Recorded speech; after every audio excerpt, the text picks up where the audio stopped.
Just as the girl was about to take her medication, something deeply unsettling caught her eye. After 16 years of taking the same pills, she noticed another label hidden beneath the one she'd always seen. But what truly sent chills down her spine was the name on that hidden label. Someone else's name entirely. This string of discoveries left Vita shaken to her core. Yet she kept quiet, continuing to take the medicine her mother brought her. Only this time, instead of swallowing the pills as usual, she waited until her mother left the room and secretly spit them out. Determined to get to the bottom of this mystery, Vita waited until late that night. Once her mother was fast asleep, she crept into the living room to search for answers online. But just as she opened the browser, another strange thing happened. The computer showed no internet connection. This only deepened Vita's confusion. She couldn't fathom why her mother would do this. What Vita didn't realize was that her every move was being watched by her mother, lurking in the shadows. Desperate for the truth, Vita came up with a plan.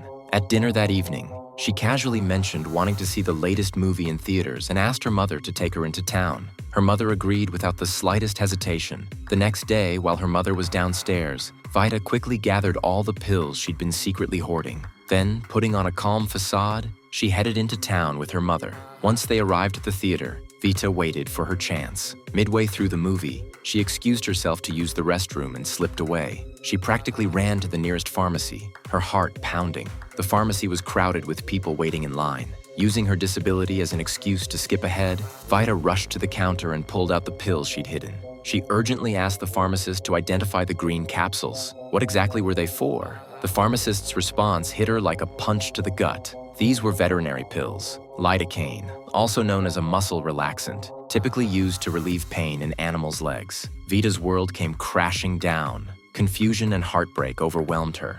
And what would happen if you gave a human being lidocaine? What would happen? I suppose your legs could go numb? Why would her mother do this to her? The emotional shock triggered her asthma, and suddenly she couldn't breathe. She gasped for air but couldn't make a sound. Her mother appeared instantly, clearing the crowd of onlookers. Then, in one swift motion, a needle went in. No! Vita felt her consciousness slipping away. As the drug took effect, Vita's world faded to black.